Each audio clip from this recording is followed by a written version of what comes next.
Good evening, ladies and gentlemen. Dear guests, thank you for being with us tonight and for joining in the first International Mavrud Day.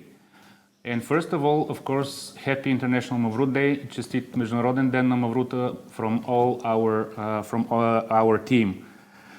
Thank you, dear guests, for joining in tonight. Thank you to all wineries who supported us, and very important, a big thank to our colleagues from Bulgarian Association of Wine Professionals who made immense efforts, put a lot of time and passion and money and all possible to make this happen under these not normal and crazy circumstances. Of course, we had different ideas, different events which we were planning, but due to these circumstances, some of them were not possible. Never mind, we are here tonight, and it's really a great pleasure for me to meet such well-known wine experts from all around the world. One more important thing, thanks a lot to Divinu and Emil Corallo for hosting us tonight, and of course to our general partner for this online event, ADL Shipping Agency, which permanently supports producers and manufacturing of wine in Bulgaria, helps wineries to participate at international exhibitions and to reach European Union, American and Asian markets. They supported the tasting tonight and delivered the samples to you. How did it all start? I would like to say a few words about the International Mavrud Day. Approximately a year and a half ago, we met with our members, with our colleagues from Bulgarian Association of Wine Professionals, and decided to make it happen. Krasi Kudukova was the first who mentioned this great idea, and we were, of course, passionate to start working on it. As I said, we put a lot of efforts and enthusiasm for organizing this event, and actually all which is possible and not prohibited happens this year at this first and very important edition of International Mavrud Day in Bulgaria.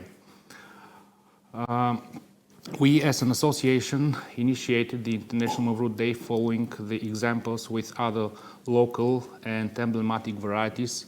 Some examples like Zinfandel and Riesling and Prokupats, etc., in order to attract attention on quality Bulgarian wine and wine tourism. Our goal actually is to find the right marketing message to describe the emotional identity and to distinguish Bulgarian wine and wine tourism. Most of the tasted wineries are attractive wine travel destination as well, by the way. In this regard, we will really appreciate your feedback and active participation during the event tonight. Our honored host tonight will be Caroline Gilby, Master of Wine, and the best Bulgarian wine expert at the highest level.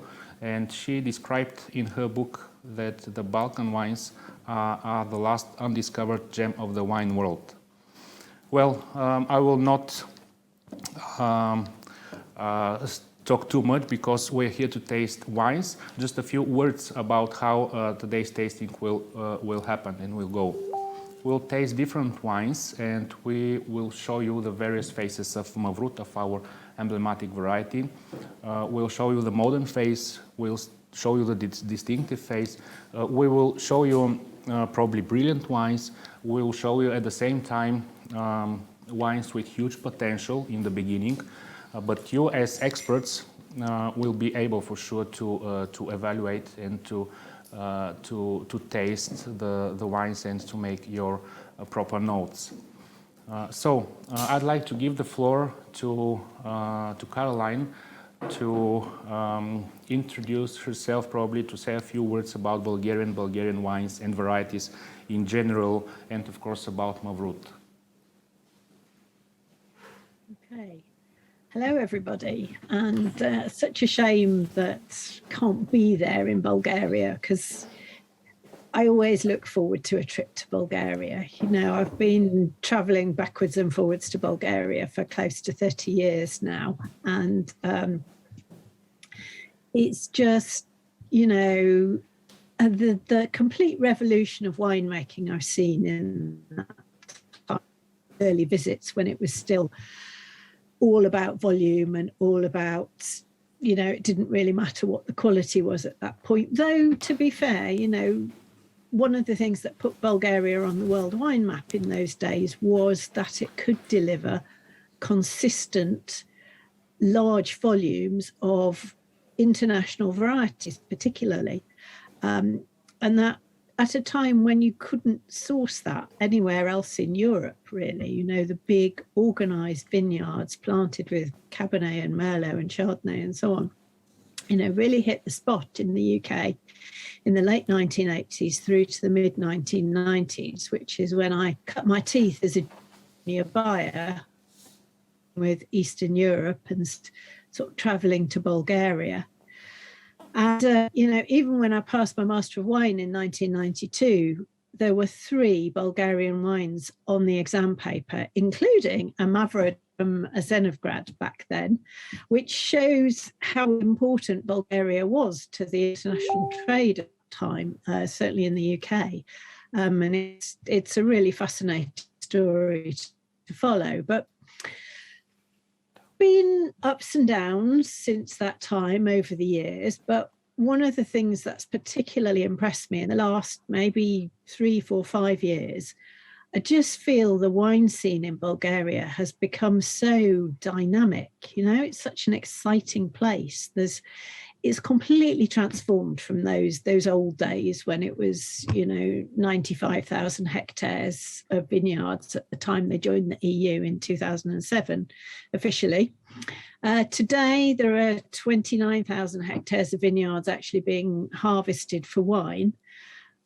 But the quality of what's coming out of those vineyards is very different. You know, it's an industry that's full of these dynamic new faces, lots of young people, lots of women particularly. You know, probably Bulgaria is a world leader in terms of its share of women winemakers and women owners and women involved in the wine industry, again, which I've written about recently, because I'm always happy to support what's happening in Bulgaria and support initiatives like this that, you know, because we need to tell people.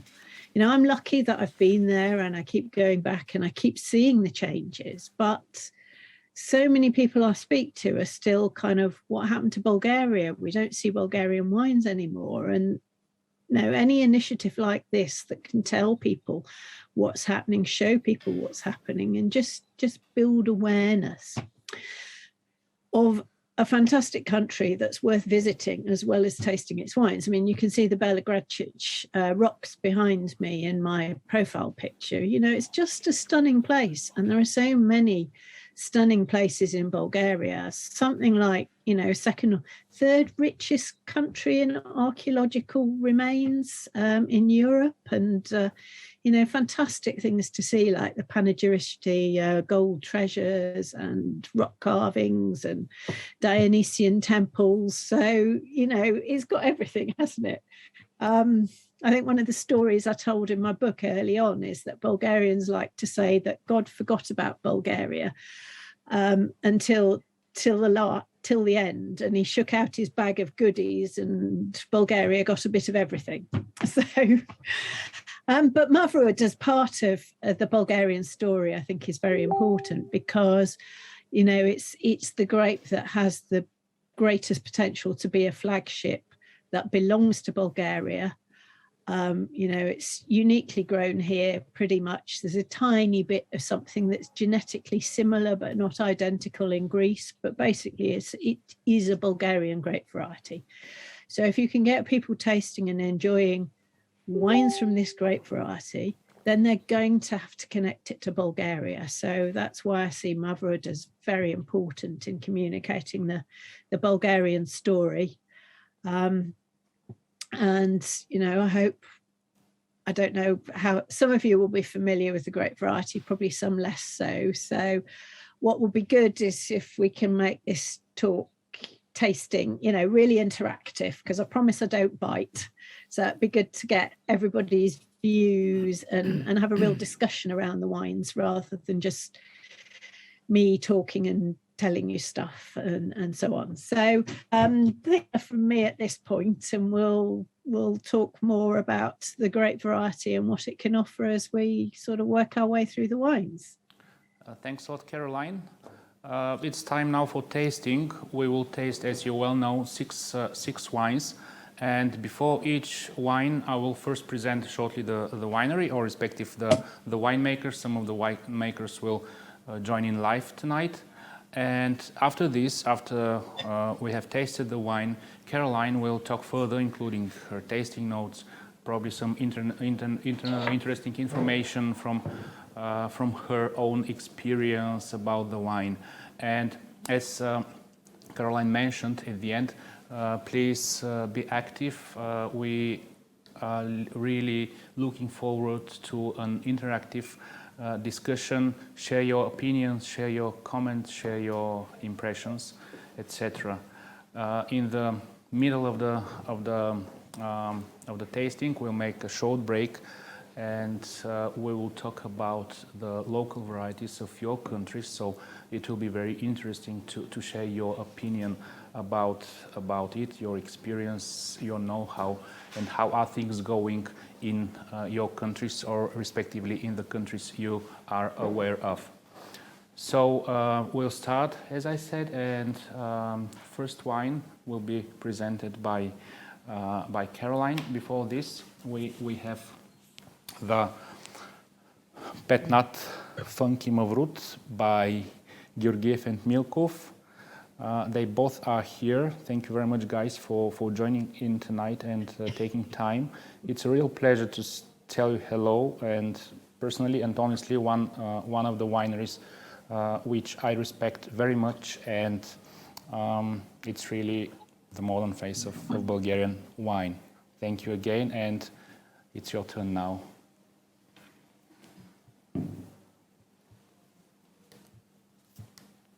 It's our turn. Oh, sorry. Good evening, everybody.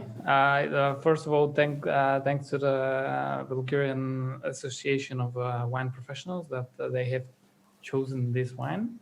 And as well, we are together with Rado. We are very happy that all the experts are very interested in Mavrud grape. So our idea behind our project is only to work with the Bulgarian native varieties. So Mavrud is one of the grapes that we started to work with back in 2014. So since 2017, we were discussing that we should do some sparkling. So Mavrud was the perfect variety because Mavrud is a very complex variety and got a really, really pleasant pH and really nice acidity for sparkling and as well for red wine. But as I said, this complex variety. So we decided that we should start doing some experiments. And as we wanted to show some modern way of winemaking, and we are young people, so we decided to do the Mavrud as a pet nut. So in 2017, we are doing this pet nut. So the vintage which you are tasting is 2020. So it's very low alcohol. It's 10.3 of alcohol. It got 7.2 grams of acid and very low pH, around 3.3. We are doing it, the pet nut, we are doing it completely spontaneous without any additions, just settling by gravity, then completely spontaneous fermentation. Then at the last stage of fermentation, we are closing it in bottles and wait for the fermentation to finish in the bottles, then do the disgorging, and then we're topping up with the same wine. We are more or less each year We are releasing the new pet nuts around the middle of April, not late. So more or less is that's the behind the pet nut. If Rado could add something to this. Well, good evening, everyone. Good afternoon, actually. Peter described very well what we are doing, and I will just repeat once again that we decided to do the pet nut, to do a sparkling from Mavrud because it's great acidity. We found it very, very pleasant and very good to be as a sparkling wine.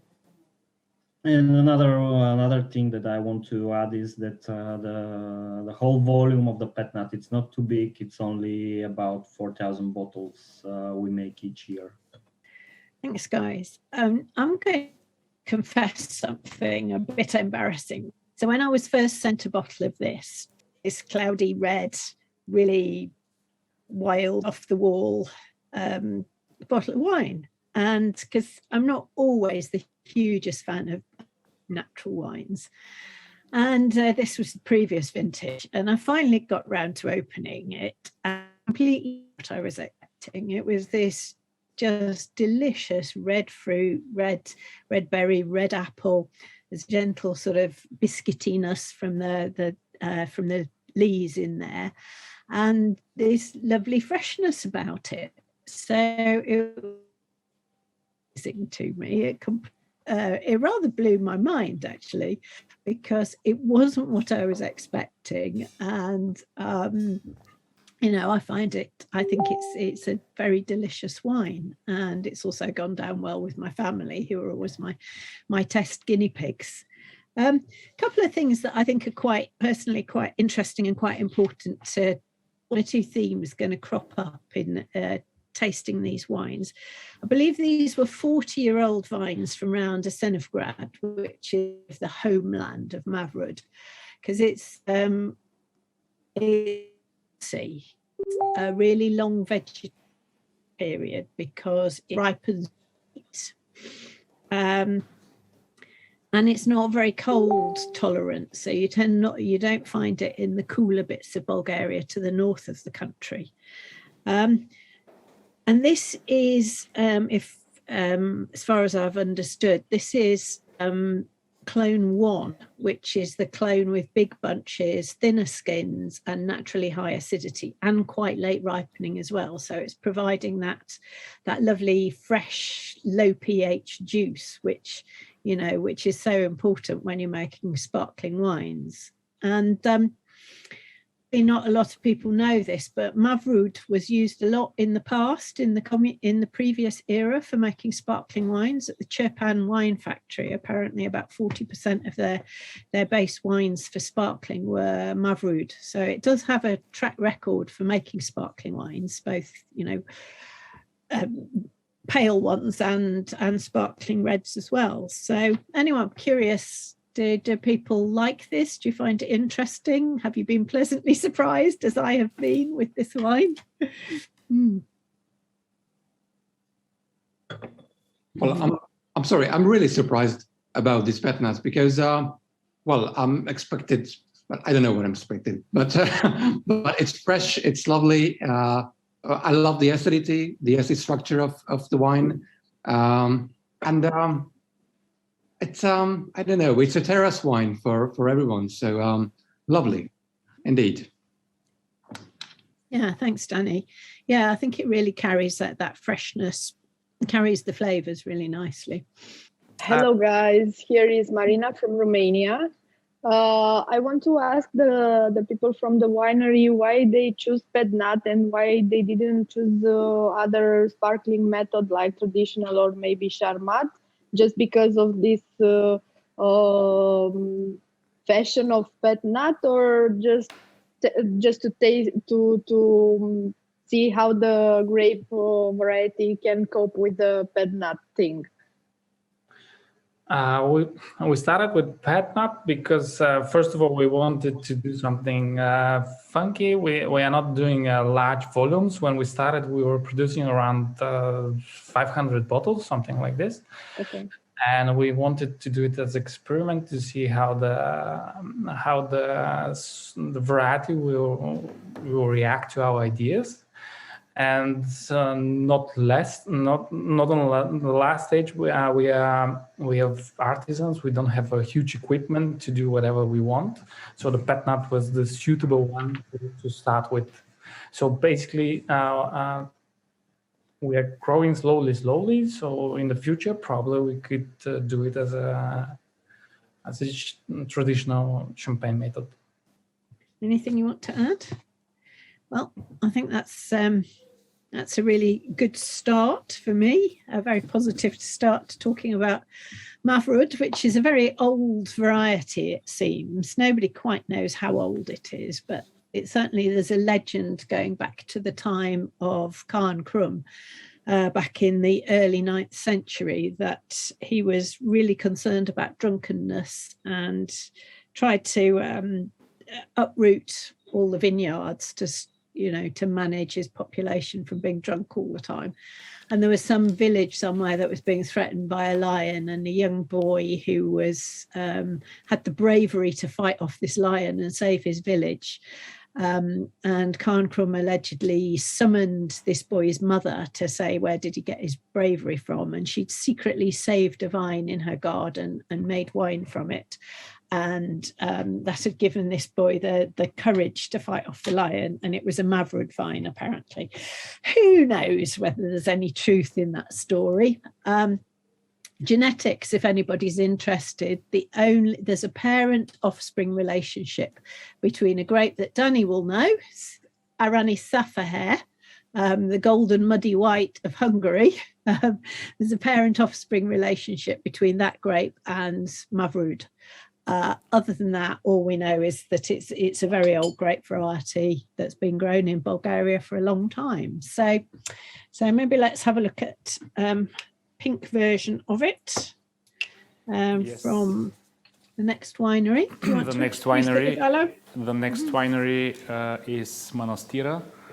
Unfortunately, the small team could not join in because they have an event and they have promised to be there, part of the International Mavrud Day celebrations and events in restaurants and bars around Bulgaria and the world. I will read you the short information about. I'll read you shortly the information about Manastira. It has 300 acres. It's 30 hectares of high standard vineyards from the following varieties: Cabernet Sauvignon, Mavrud, Merlot, Syrah, Anchelota, Sauvignon Blanc, Chardonnay, and Moscato Tonel. The winery and the vineyards are located in a region in Bulgaria which is most suitable for grape growing, the Thracian Valley. It is famous for its millennial wine traditions. The climate conditions of the region provide a good opportunity for getting rich and deep wines of Cabernet Sauvignon and Mavrud. The unique combination of climate and soil characteristics flavors for the excellent quality of the wine produced in this area. White and red grapes are cultivated in the district, but the red ones dominate in quantity. The amount of care taken in the vineyards can affect the quality of the grapes and how fully they ripen. Therefore, a group of professionals look after the vineyards during the whole year. The harvest begins usually in the mid-September, October, when the grapes are fully ripe. By the way, I was yesterday with a small group of journalists, Bulgarian journalists, in the winery, and they have still not picked Mavrud. It's coming in a few days. Grapes are hand-picked and transported to the winery in small plastic boxes. Then all of the damaged grapes are manually removed.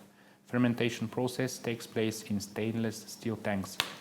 Only 2 words from me. I bet you are not trying very often rosés like this, but I would like to give the floor to Caroline for further detailed information of the wine. Yeah, I mean, it's definitely a different style of rosé. I mean, for a start, we're in the 2019 vintage. Obviously, you've seen the bottle, the rather smart packaging here. And interestingly, it's had 3 months in American oak barrels as well, which gives it a different dimension, And I think the world of rosés is, there's an awful lot of fresh, crisp, red fruits, and that's kind of it. So I do appreciate actually seeing people making an effort to try and do something a little bit different to, add complexity and depth and interest to a rosé. Now, I would imagine that as a style, this might split the audience. To me, it's kind of quite, what you've got to look at here is the texture and structure. It's not an obviously fruity wine. It's clean, but it's not particularly sort of fruity in terms of fruity flavors and aromatics, but it does have this kind of nice textural quality to it in the mouth. It's quite silky. Yes, I do pick up the oak. I mentioned to it as well, that kind of slightly coconutty character that it adds to the red fruit, and it's pretty dry. So I think that it's dry without being hard and dry, but I do see this as kind of quite gastronomic rosé. It's a food rosé rather than a thing on the summer terrace sort of rosé, I would say. Yeah, I mean, I think Fred's comment, winter rosé, wonderful with food. It's definitely a gastronomic sort of rosé. It's a food wine, and I think people sometimes get seduced by pretty colours in rosé, and this is actually a nice pretty colour. But there's more to rosé than just pretty colours and simple fresh fruit. My friend Liz Gabay, who's a rosé specialist, and I sometimes talk about the fact that we like to see rosés that actually aren't super pale. So, there's room for rosés with colour and flavour and personality in the world as well.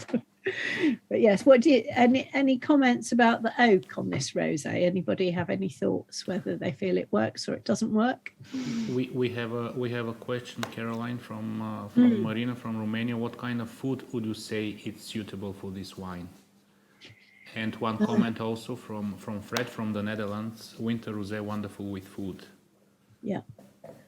So let's talk about food. What kind of food would be suitable for pairing with? I would say things like I think some things like mushroom risotto would be nice, or baked fennel, those sorts of maybe some garlicky grilled prawns, that sort of thing. Some nice fresh river trout and almonds, I think would be a good. So, there's one way to find out with wines like that, and that's to go and try it out. Yeah. I tasted it yesterday with cauliflower cheese pie, and actually it was quite nice with that as well. So lots of, I think a rosé can be actually really versatile because, for the meat eaters among you, you could have this with, pork and game birds like guinea fowl and that sort of thing as well, quite happily. Yes, Fred from the Netherlands said just that you should try with everything. Try anything. Yes. Yeah, it's a good point, Fred. I mean, part of the joy of wine is experimenting with all these different things that,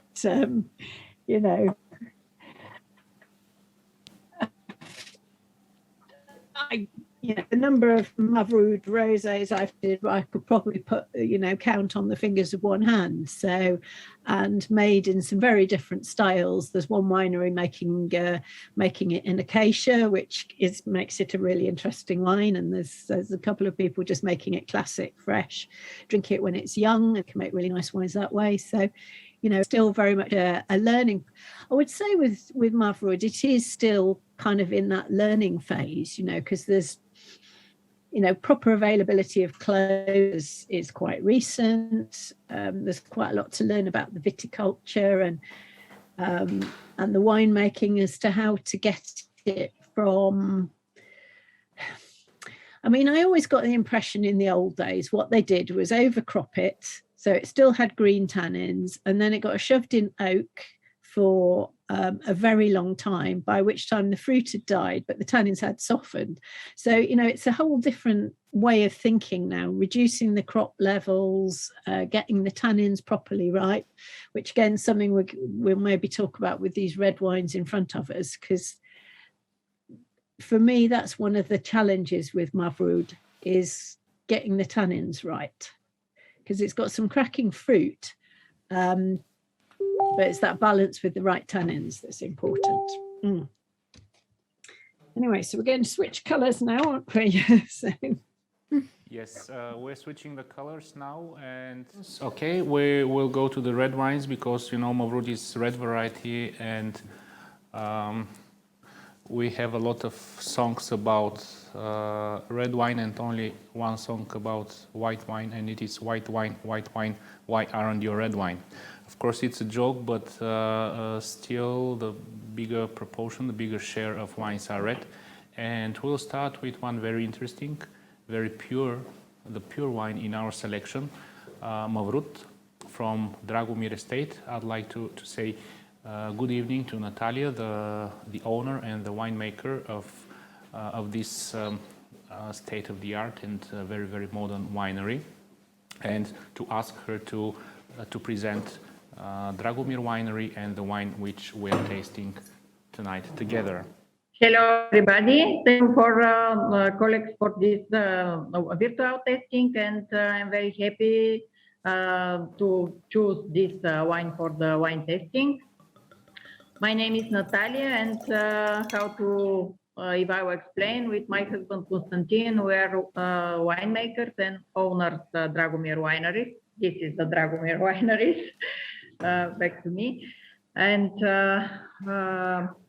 first of red wine from Mavrud, this is our Sarva. I think that this is very right tasting, because our Sarva we preparing for the young people, and for this reason only 50% of this wine we aging in oat barrel to give more structure and more powerful of the body.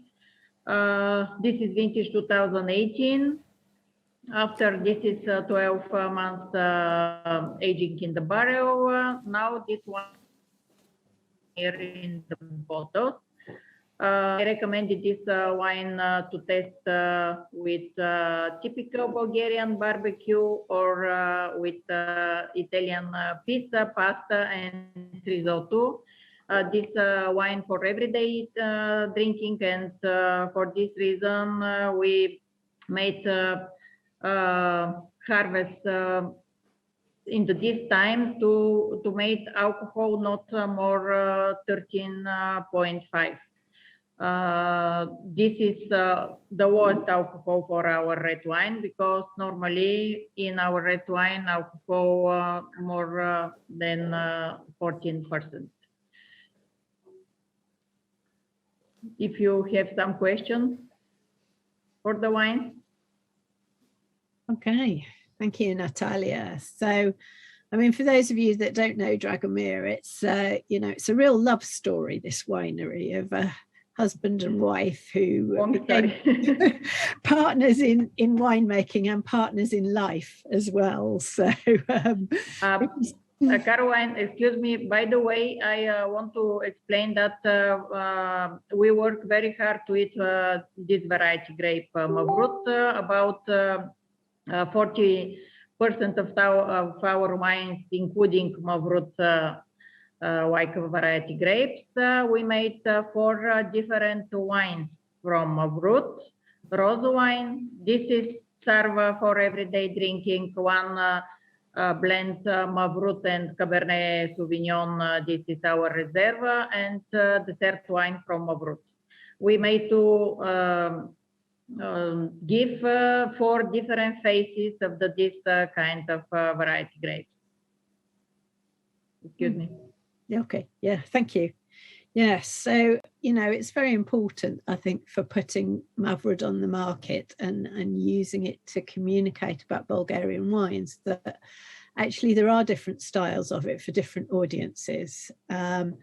And what I like in this wine is that it's fruit driven. You know, you've got those dark berry fruits, dark plum fruit, damsons, they're very small black plums, and almost a dark, you know, plain chocolate kind of character in there as well, which is nice. And really quite fine grained tannins that make it very approachable now.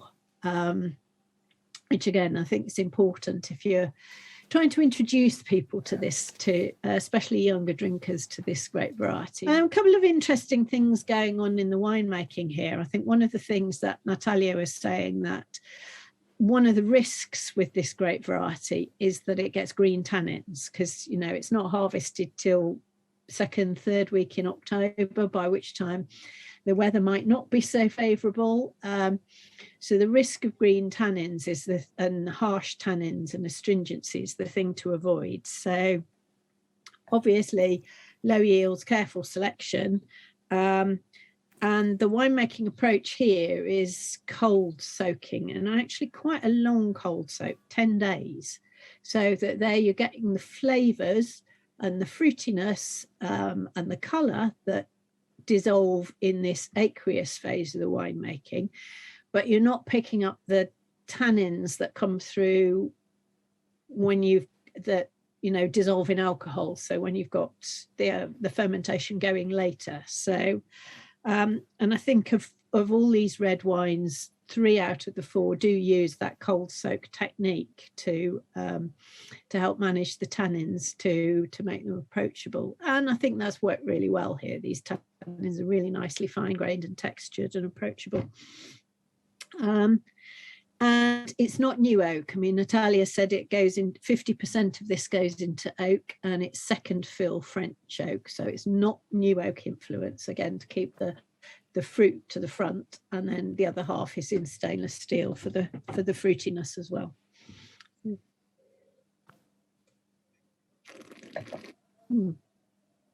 So I think it works really well at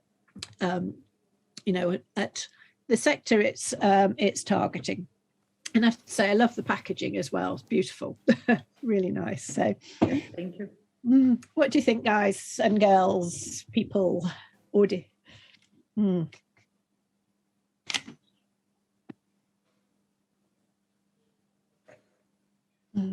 Well, as Natalia said, this wine is for young people.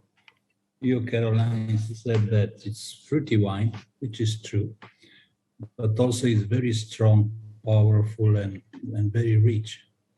So I don't know how will fit for the young people this kind of wine, because when you taste it the 2nd or 3rd time, you feel it, the texture which is strong. It's not an easy wine, not easy to drink. Yes, but this is the first our step to make easy to drink wine, because after that we made very powerful wines, and in our winery this is first label. We understand for in this reason this is our sarva. A sarva means everything in everything, to find good things in every day. This is our focus for this brand. Okay, so it will be as a training for a more serious wine with this. We start with this. Yes, Okay. yes. Welcome. Any other questions or comments on this wine? Okay, if not, I'd like to talk a little bit about about your local varieties. We have guests here from Romania. We have guests from Germany, from Hungary.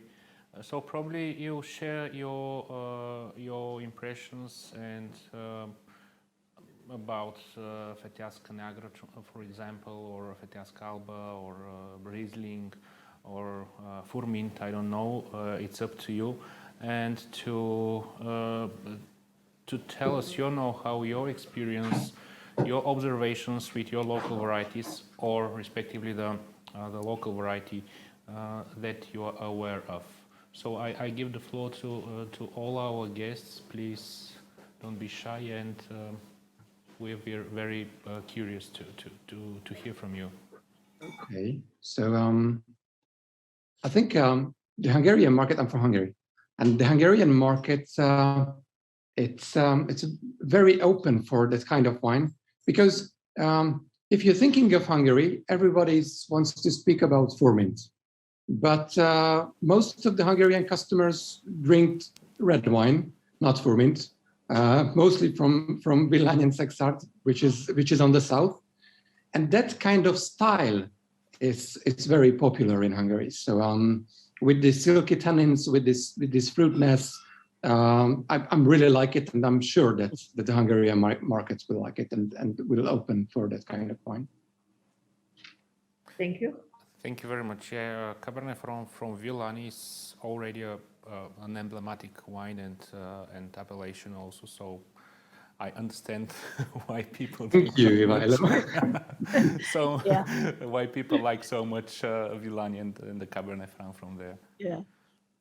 There's also some cracking good Cabernet Franc area too. So, maybe not quite to the level and established reputation of Villany, but there's some good wines appearing. So, worth exploring. Yeah, so an interesting point you made there, Daniel, because, in terms of promoting Hungary to the outside world, Furmint is definitely what people want to talk about, and it's what people are picking up on and putting on their wine lists and things. So it's interesting that you say people are not really drinking it in Hungary. Well, that's why we'll try to sell it abroad. Right. Well, Caroline, you have a very good view and observation on Balkan wines. So probably you could share your impressions, including your brilliant book about Bulgaria, Romania, and Moldova, and also other countries. So, how are other countries dealing with their local varieties? A few details or something. Yeah, well, it's interesting because I've been doing quite a bit of work also with Vranats, North Macedonia. Again, couldn't go this year, but because of COVID and all the rest of it. But this year they evolved from just doing Vranats in North Macedonia to actually adding Kosovo and Montenegro because it can be it's a grape that's important in all those countries. So, again, it's a good hook to communicate, to get people to go and visit the countries, to talk about the countries, to see how the grape is different in the different regions and countries. Fetească Neagră, I think, has to be the kind of the flagship really for Romania and Moldova to some extent, because it's, historically probably almost certainly comes from what was the Principality of Moldavia, that covers both Eastern Romania and the Republic of Moldova today. And, of all the native red grape varieties, it's planted quite widely. It's got all those things you need, like able to produce really good wine, able to reflect, to give a sense of place and to reflect its place. I can add a real sense of place in blends. Again, Mavrud too, there's some really good sort of Mavrud Cabernet blends and so on out there that, give a sense of place to an international blend that make it more than just yet another Bordeaux blend, for instance. What else? I mean, Frankosh in Hungary is an interesting story that I think the Hungarians kind of missed their a trick slightly by letting Austria take the glory for that. Prokopats, there's another good story of a grape that's really particularly grown in Serbia, and it had, you know, fallen out of favor, former workhorse grape. And now making some really exciting wines, and they've had a Prokopats Day for several years now, and using it as a hook to get people to come and visit the country, taste the wines, and so on. Yeah, so let's get back to Bulgaria from the question. So a couple of questions. One is, this is probably directed at the winemakers. What about Mavrud's ability to age? What experience do you have of the kind of wines that are being made today and over the last few years? Can they still age? Because that's always an important thing in establishing credibility for a grape variety, is ageability. So can Mavrud do that? In our experience, yes. And basically because the Mavrud grape got a really nice acidity, which gives life through the years. So basically all the Mavruds that we did produce, I mean the red ones, not the sparkling one, not that nuts, because we are also doing the red style, the classic red style, which is aged in barrels, so aged pretty well, and even needs let's say at least 12 months after bottling to show it's really the face of Mavrud. And then another comment from Fred about there being enough Merlot in the world already. And I think certainly I'm seeing a trend in the UK market, which obviously I know best in many ways. People are interested in trying new things. They're interested in, you know, for younger drinkers, Eastern Europe isn't the former communist bloc, it's the exotic East. So they really are interested, and it's a useful tool to open doors, because if you turn up at, you know, go and talk to a buyer and say, I've got this great Merlot, they're going to say, yeah, right. You say, why don't you taste my Mavrud or my Melnik or my Gamza or whatever? You've got a chance that they'll pay you some attention. Because it offers a new story and a point of difference and something new they can tell their customers. And I think people are interested. Communication and education, though, is constantly the story, isn't it? That the fact that Bulgaria doesn't really have a generic body as such, it's all private initiatives. You know, it's you know, this relatively new association of Bulgarian wine professionals, I think, is doing some really good stuff. And I don't know, should it be down to private initiatives, or should there be a generic body? A good generic body can really work well. If you look at wines of Macedonia, you look at wines of Moldova, you look at AMC in Hungary has been doing quite a lot of good generic work to support the industry, to do that education, to take the wines to the people, because you can't get everybody to the country. So yeah, I'd be interested in people's perspectives as to, you know, Austria, you know, is the prime example. Australia, when they first appeared on the wine market. So a good generic body can really be effective at selling the message of a country and its wines. But maybe it should be more about private initiatives, because, of course, as soon as it's generic, then it's government money and politics get involved. And politics in Eastern European wine are, you know, like this, all intertwined. So, yeah, it's you know, really important what you said, Caroline, and would like to be exactly this joining piece, our association. I mean, the connection between the administration, between the ministries, and the wineries we should require, because There's a lot done by the wineries, by the private sector, probably by us, I don't know, but probably not that much by the state administration. And that's our goal. It's also some kind of answer of Fred's question, what is Bulgarian doing except organizing this online tasting? We should require, yes, we should require, and there's the interest is here. So me as a wine guide, I'm guiding wine tours, and 99% of my foreign guests would like to try the local variety, would like to try the Mavrud or Melnik or Dimyat. So people are curious, and we should respond to this. We'll go further with wine number 4, another small family winery with one women's show. Tsveta, she is now a happy mother, and she has a small baby, so she was not able to join in. That's why I will read the short presentation of Rumelia Winery. Rumelia wine cellar has been established in 2006 in the town of Panagyuriste on the western edge of the Thracian lowland. The wine cellar establishment was preceded by the creation of 2 vineyards of 55 hectares area in total. They are located some 20 kilometers away of Panagyuriste in the village of Smilets.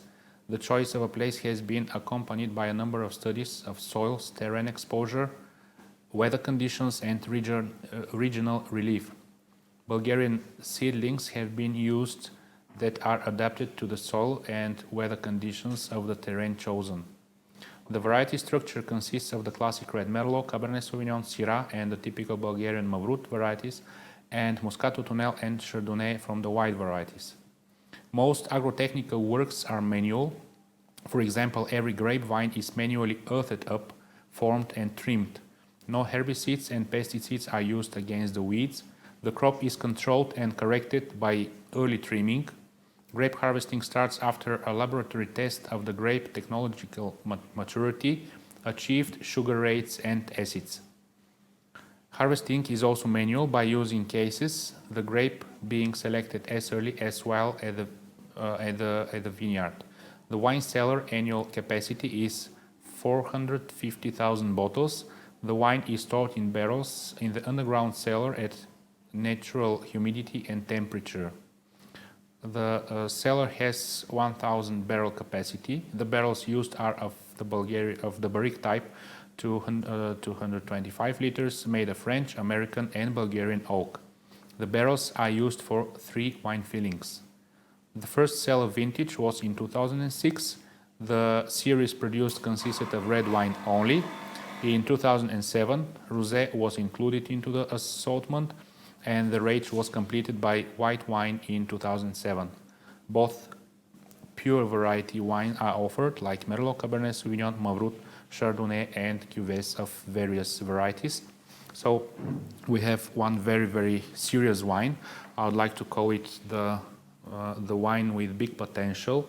It's for sure in the very beginning of its evolvement, of its life, but we'd like to show you something like this and to make your own impression of full-bodied and, as I said, really, really serious Mavrud wine from Bulgarian, from the western edge of the Thracian lowland, actually. So, Caroline? Yes, no, it's a nice small winery that's had the same winemaker has been there ever since I think their first couple of vintages that I tasted a few years, Dimitar. And, Mavrud has always been important to them and put a lot of effort into making it in different styles, both on its own and in blends.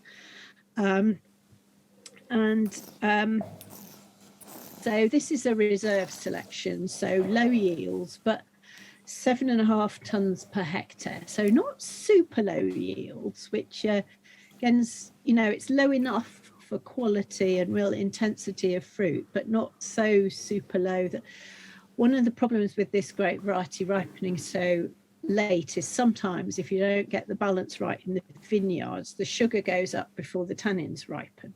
So that getting that balance is really critical, so that you get those ripe tannins and not the green tannins late on. I think it actually says on the back of the bottle that this wine wasn't harvested till the 1st of November in 2018. So, I mean, that's proper late for a red wine harvest, you know.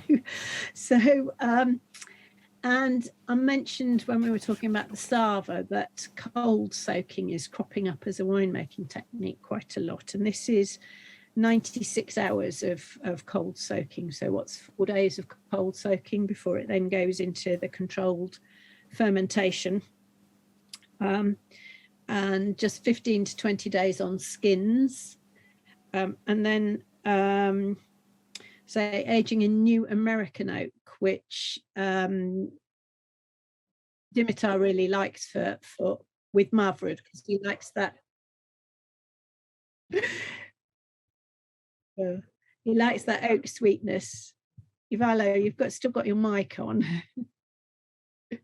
Okay, so he really likes the sort of sweetness of American oak with this sweet blackberry, bramble, damson fruit that you get in this wine, and that slight spiciness that sometimes you get in Mavrud with the slight spiciness of that oak, I think can be a really good combination. But we're going to see, so we've seen French, we're now seeing American oak, and then we'll be Bulgarian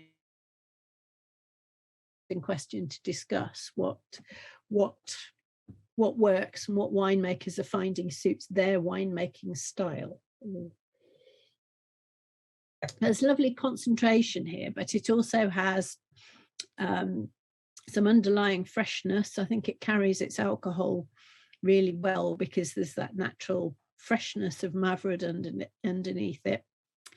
And there is some tannin, a bit of tannin grip there, but they're nicely textured tannins. So I think they will allow this wine to age. And at the moment, it's really quite, there's really nice length on the palate and a really nice finish that's not astringent at all. So I think there's a lot of potential for the future here in this wine, you know, really nicely made, lots of character. Definitely shows what Mavrud can do. And I think it shows a version of it with keeping potential. So, any thoughts, any comments anybody want to make on that? Hello again from Bucharest, Romania. I fully agree with you. I like this wine, and it's very well crafted, I have to say. It has a very good intensity and concentration of aroma and flavors, full of black fruit, as you said, also of secondary aromas coming from the oak. The alcohol, due to the fact that it's high, is very well sustained by the fruit aromas. And I believe that this wine has a very good aging potential. It's very young, and it will look much better, I think, in a few years from now on. Congratulations to the winemakers and to the winery. It's quite an impressive wine from my point of view. Thank you. Yeah, and in terms of tourism, I think it's worth mentioning that some of the Bulgarians will know this story, but the Panegyriște treasure that was uncovered by a couple of brothers ploughing a field back in, I don't know, late 1920s, early 1930s, forgotten the exact date, but you know, it was an astonishing collection of gold. It was the richest golden treasure ever discovered at that point, and it's well worth going to see it in the museum when you're in Bulgaria, because you know these are gold vessels for drinking, for special occasions. Probably almost certainly wine, because you know, birthplace of Dionysius in ancient Thrace and all that kind of stuff. So, it does show you that wine was a really, really important ceremonial drink that people paid a lot of care and attention to, even thousands of years ago in this, heartland of wine, historic wine production. It's really a fascinating treasure. So it's part of our heritage, our priceless heritage by the Thracians, and the Thracians had a lot of rituals about wine, about winemaking, and Panegyriște golden treasure, dating back to nearly 3,000 years ago, is one of the best examples, and really a magnificent, precise golden jewel. But let's get back to the wine. So it is an Italian project, and I'm saying it's not only because my colleague Ralica is sitting next to me, but I really love this wine. I will not talk anymore because our colleague will explain you and will present you this fascinating Mavrud from Eduardo Miroliu. Thank you very much. Hello, everybody. First of all, I want to thank everybody for this project. First of all, that we are here, and this is very important project for Bulgaria, Bulgarian wines at all, and I'm really proud of that, and really. This is very, very important from today and in the future to present Bulgarian wines. We have the national identity for the wine. My name is Ralica Georgieva. I'm the export manager of Eduardo Miroliu. This evening we are here with my colleague Silvia Taskova. The winery was created in 2002. By Mr. Eduardo Miroliu. He is very famous textile producer with a big passion for wine. He has other two wineries in Piedmont, in the most important part of Piedmont, Barolo, Alba. And actually, Eduardo, he decided to plant international grapes in 2002. And from 2007, he started to plant the Bulgarian grape variety. Actually, this Mavrud 2017 that we had this night is 2017. From the vines was planted in 2008. The Mavrud, this kind of Mavrud is sufficient in structure in tannins and lack astringency. This is determined first of all by the terroirs, secondary by the phenolics maturity, which determines the selecting grapes. We observed and control the ripening of the grapes, run physical, chemical, organoleptic analysis, and pick the right time to harvest the grapes. Actually, this harvest, 2021, we finished to harvest Mavrud Reserve on 22 of October. Okay, for the skin contact, we do the duration of skin contact is around 10 days. We don't do the cold prematuration. We add the yeast, selective yeast of the next day after the filling on the tank. In the beginning, we pump over day without air. During the first quarter of the fermentation period, in 2 consecutive days, we apply a rack, a return process, délestage. The fermenting juice gets in contact with the carb and the extraction of the solids. During this process, we part of the seeds and separate it, which also results softer, less astringent taste of the wine. During the final days of the fermentation, we saw brief remontage every day. The temperature of fermentation is around 27 degrees. Age of the barrel, we use 40%, 30-40% new barrels, around 60% second use. What we can say about, this is very important that we decide to use for Bulgarian grape variety, only Bulgarian oak. Actually, we use barrel size of this oak is 500 liter. How I say, the age of the vineyard is from 2008. Actually, the climate of Elenovo is very important for the clone tool. Mavrud with small berries, this is very, very important because all the time there is windy and we have very different, big difference between the temperature difference between day and night. And the soil is very also interesting because it's deep gray, brown clay and limey soils. This is, can feel it in the wine, very, very interesting minerality in the wine. This from the liming soil. We have very important awards for this vintage, Mavrud 2017. This year in Mundus Vini, we get a gold medal and it was the best of show of Bulgarian wine. Actually, this is we are very proud of this. And we have a gold with Gilby silver on the counter. And we'll hope, because this is the last vintage that we're in the market, 2017.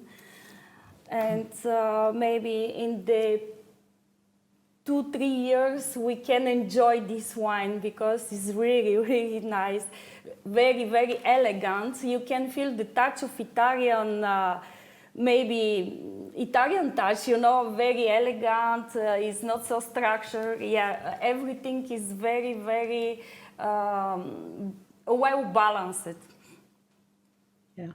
Thank you. Thank you very much, Ralica. It's a real pleasure to present personally this wine with us.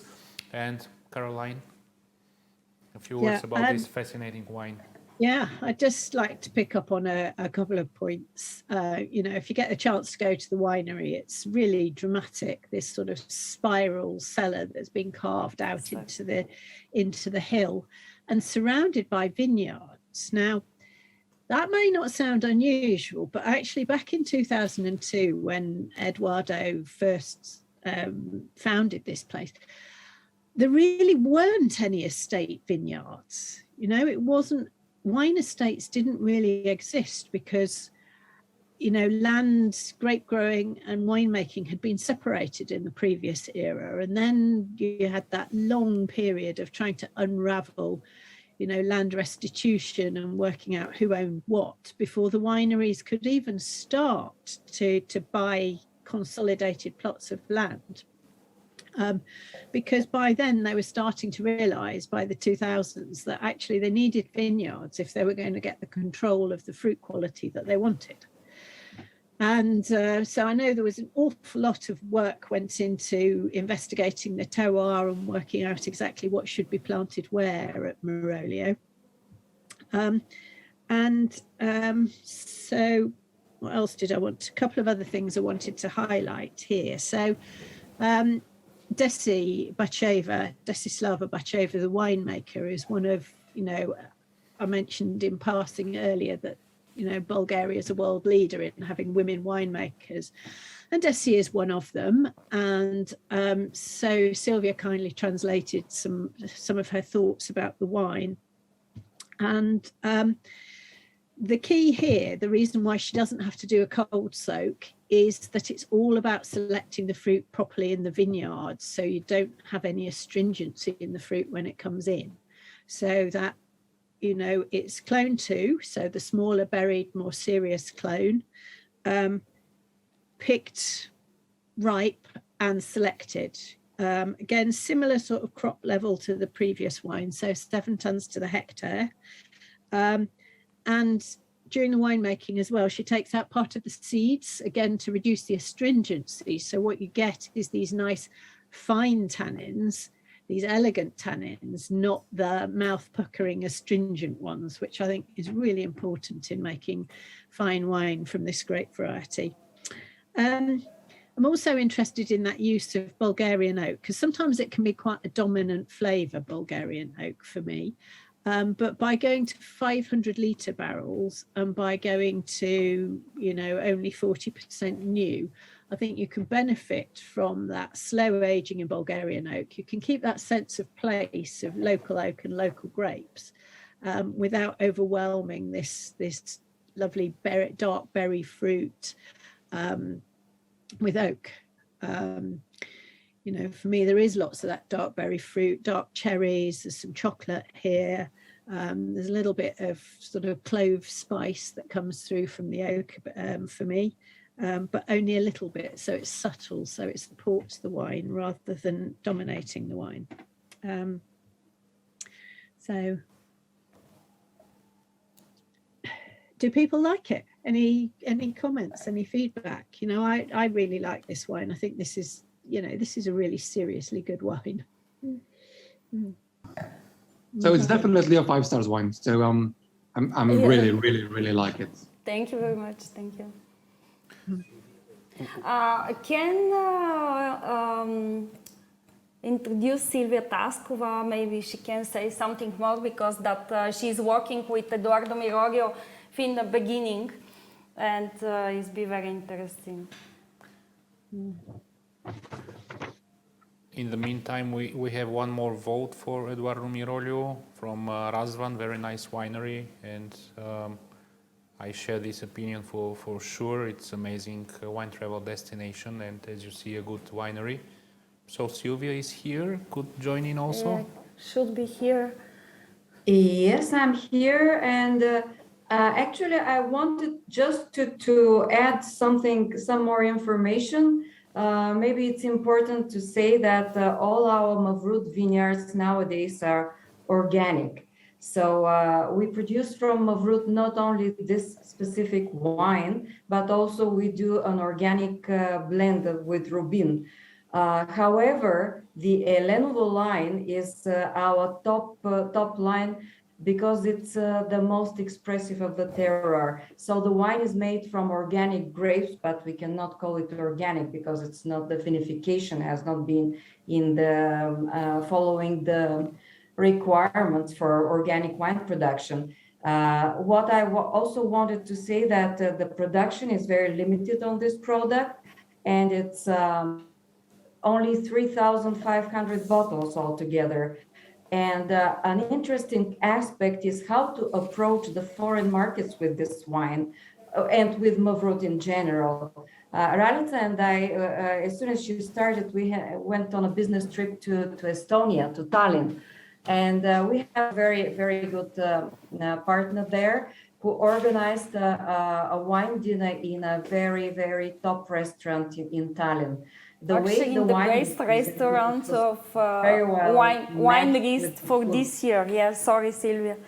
And I think that these wines and the Mavrud as a grape variety has to be explained to the consumers, because otherwise they're kind of overwhelmed by the fact that the variety comes from a part of the world that they're not familiar with, and if they get the right kind of introduction to the wine, and also if the wine is matched with the right kind of food, it's a total success. And I think that we actually, at that wine dinner, we gained a lot of lovers of our Lenovo Mavrud.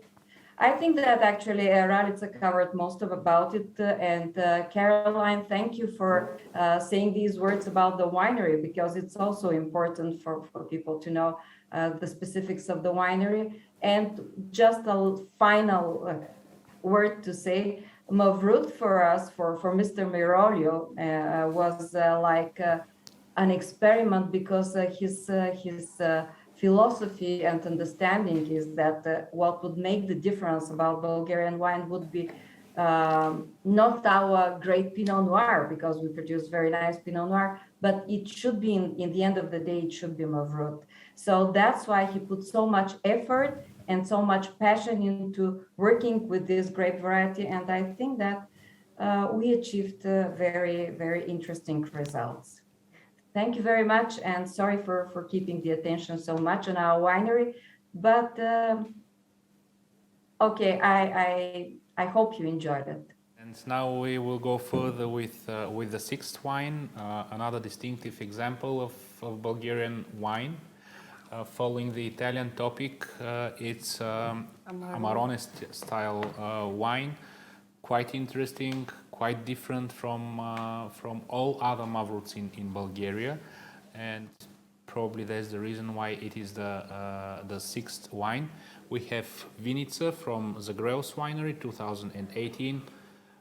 One really, as I said, distinctive wine, and I would like to give the floor to my colleague from Zagreus to present this fascinating wine and also the winery. So, hello everybody.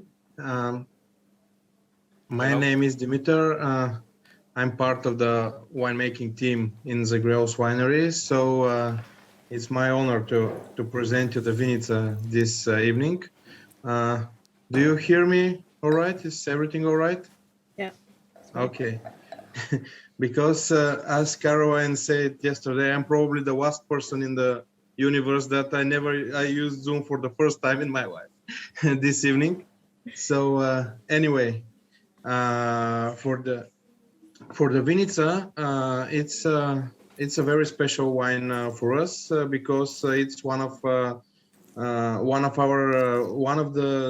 images of our winery in front of the public. It's 100% Mavrud, and I present you the 2018 vintage right now.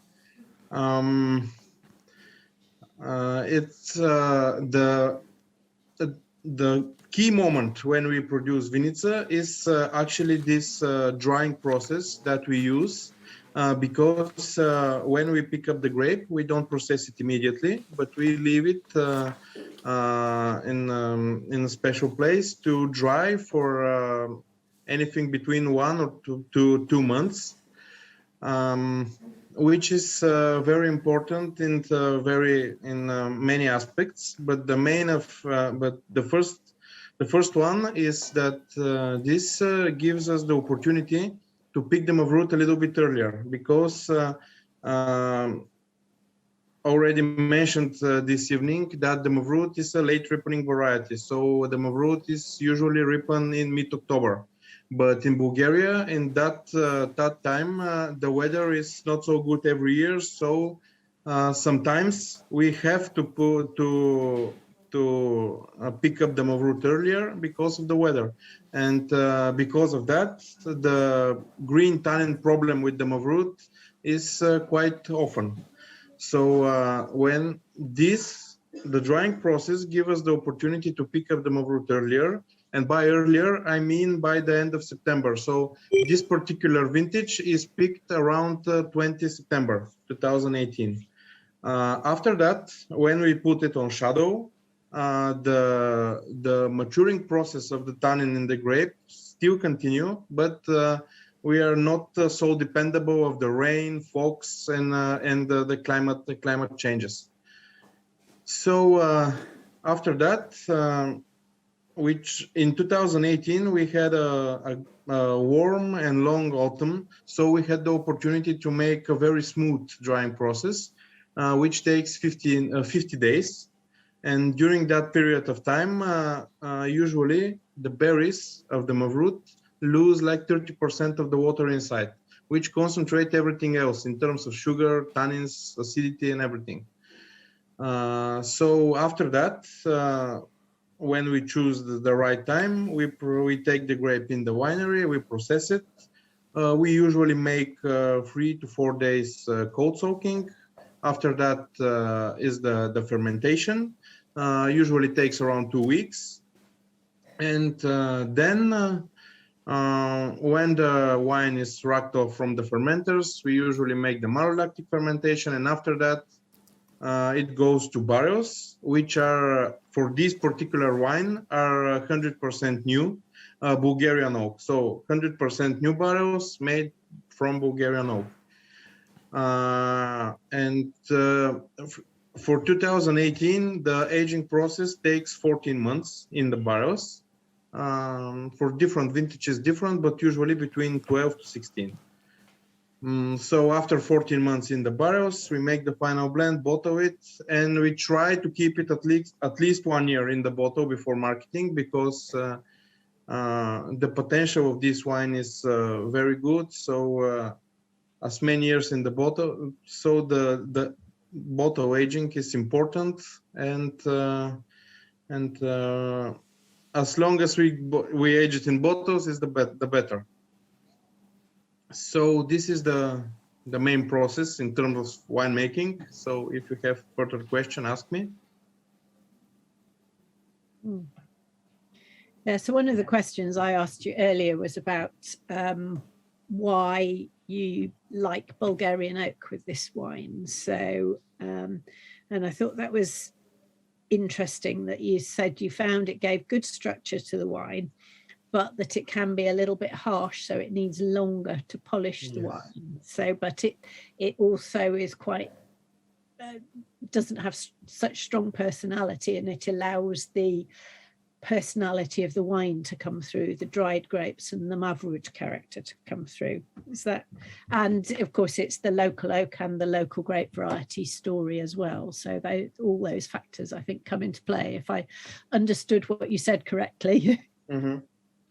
Well, it is. The Bulgarian oak is part of the local thing. So local grape, local oak, local everything. Also, the Bulgarian oak gives us the opportunity to express these aromas from the dried grapes that we want to preserve, because it's not so oaky on the nose. The Bulgarian oak gives us the body, the structure, of course some harsh tannins, some harsh phenols that need more time to polish, to get more velvet. But anyway, the most important is that these specific aromas that we take from the dried grapes are preserved during time. Yeah. So when did you first make this wine? What vintage? Well, the first vintage of Vinic is 2007. So how is that? So how has that evolved? Has it aged well? Well, sometimes, maybe once on every 2 years, we make a vertical tasting of all the vintages, and actually the 2007 is one of the best examples. The first one, so maybe this is the luck of the first time, but it aged very well over time. And it's very interesting to see from the newest stages to the oldest one, how the wine is developed. So, yeah, because the thing that strikes me about this wine is you've got that sort of, you've got the dried fruit, the dried cherries, particularly for me, some spice, some dark fruit, some cloves, some violets. But what it still has is a really firm tannin backbone that says to me, we're drinking this far too early. And I know, but the problem is, you've won big prizes with this, so presumably it sells out really quickly. But I would love to see this probably in 3 to 5 years, when I think those tannins will have resolved a bit. Yes, so Fred is just saying this 2016 is stunning. So, 2 or 3 years time. At the moment, the tannins are quite present. There's lovely fruit there, but the tannins are also quite present. So I think there's a lot of huge potential here. But well, I agree. I also think that 2018 is still very young, so we'll see in the future how it's developed. Yeah. So yeah, I mean, and Alexander is asking whether the grape drying process is very common in Bulgaria. As far as I know, you're the only people doing this with red wine. Well, as far as I know, yes. Yeah, there might be one or two sweet wines being made handcrafted in odd corners, but yeah, not. Lubitsa asked what sort of oak. It's Bulgarian oak here, and it's all new oak, right? Yes. Hmm. During the years, we try all of the Bulgarian producers. There are quite a bit actually, like 7, 8, 10 producers of barrels. Now we work with 2 or 3 of them that we selected over the years, but they're 100% Bulgarian.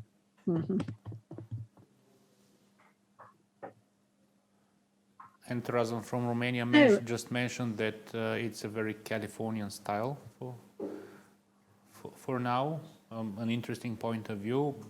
We have guests from Germany, from Slovenia, from Poland. It would be great if you join in with questions or with your impressions on the wines we tasted. And Marina from Romania, what would you say would be the profile of Mavrud and how many hectares of Mavrud are planted in Bulgaria? Well, it's not much. It's less than 5% of our vineyard area. It's approximately 1,400 hectares of Mavrud. Not too much at all. And yeah. Yeah, but so profile of Mavrud, I mean, certainly it always has for me this dark fruit character, and it always has tannins are definitely part of the character of this wine. So it has this dark fruit, dark cherry character, and so sometimes these chocolatey, slightly spicy, slightly floral, violets, cloves character sometimes as well. So those are the kind of the main things. Say sometimes the tannins can be astringent. I don't think any of the examples we've had here have had astringent tannins, but that can be part of the character of the grape in some cases if you don't manage the vineyards well and you don't manage your fruit selection well. So that's a thing to avoid. So those are kind of the main things. Yeah, and in terms of area planted, I mean, it is the most planted, apart from Pamid, of the native grape varieties in Bulgaria, or certainly the most harvested, shall we say. And Pamid, I don't think is going to win and put Bulgaria on the world wine map, thank you. But Mavrud, there are increasing plantings with serious producers, particularly in the southern half of the country, less so in the north. Because of the winter cold. I think what we're seeing is increasing plantings by wineries who are quality wineries that own their own vineyards and have quality as their focus.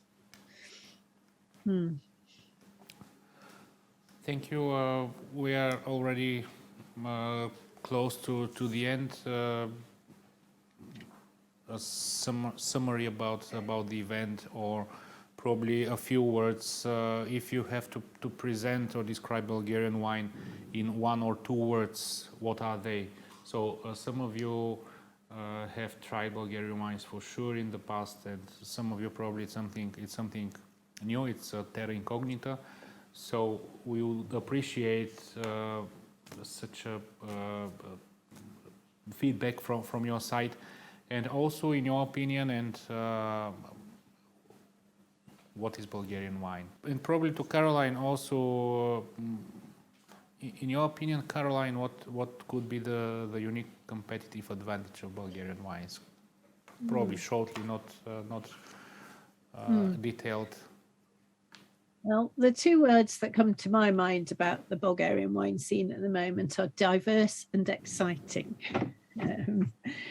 If I have to pick just 2 words, because there are so many interesting winemakers taking different approaches and trying to, showcase what they believe is the best way of of making wines that reflect their place in their grape varieties.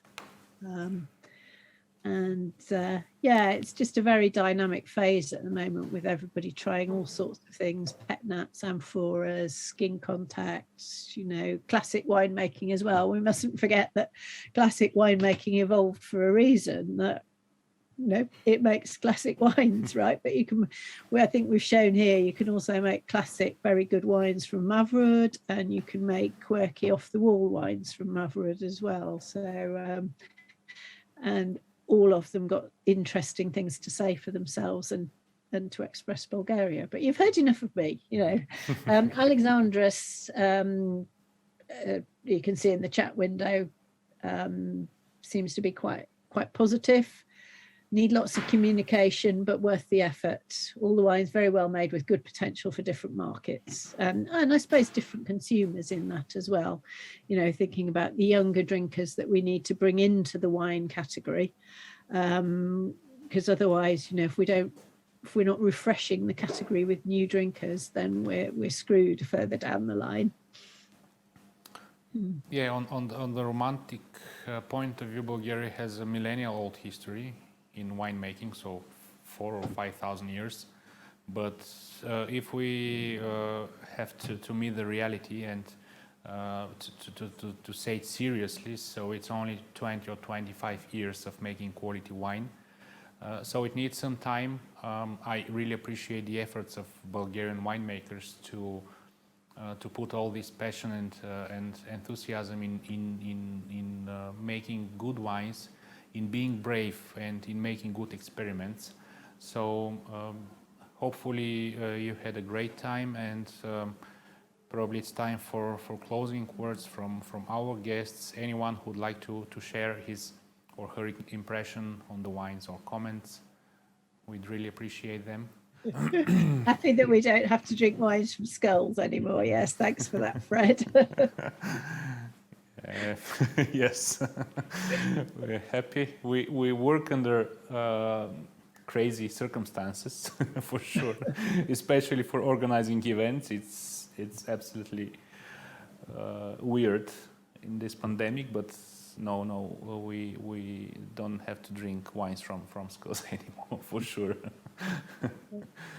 Well, okay. Anyway, I hope that from my point of view, I've enjoyed tasting this range of wines, and I've enjoyed sharing some of my thoughts with you. So I hope you found them an interesting lineup, and you know, a good piece of education about what modern Bulgarian winemaking is all about. So thank you for listening and joining in the tasting, and for your comments. So I hope you go away with at least some yourselves that are positive. Thank you very much. Yeah, and go to Bulgaria if you haven't been.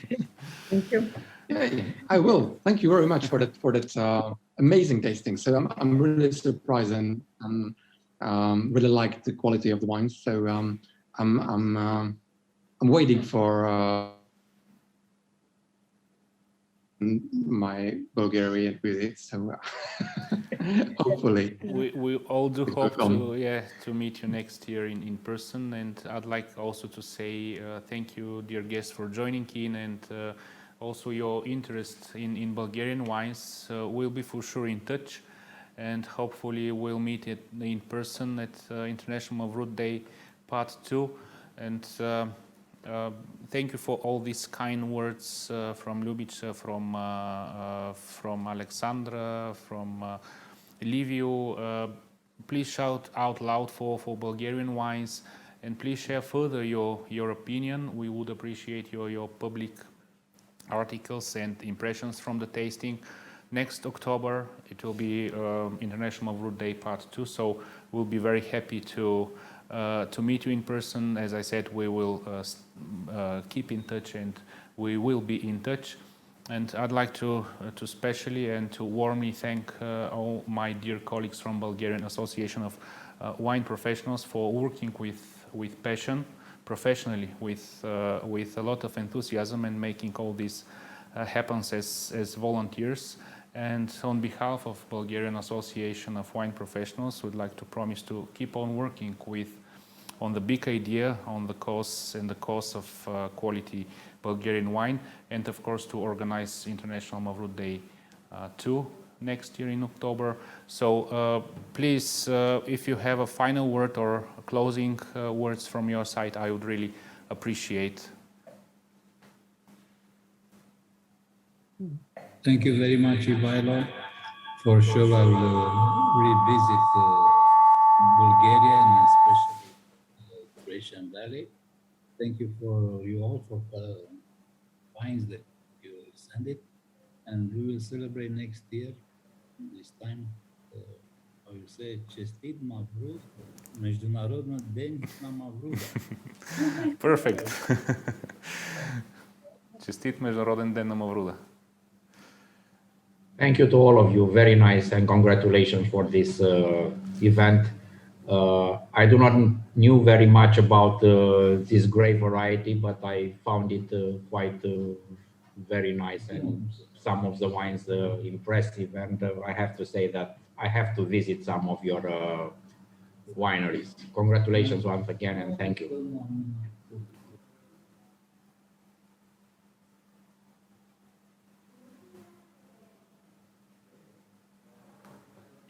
Thank you. Okay. Thank you, everybody. And I mean, I, for one, will certainly be back at the first opportunity because there's always more to explore. Yeah. Thank you once again. Thank you very much, and have a good evening, and hopefully see you soon in person. Thank you. Yeah, hopefully see you soon in Bulgaria. Cheers, guys. Cheers. Thank you. На здраве. На здраве. Mavrud. На здраве. Cheers. На здраве. Cheers.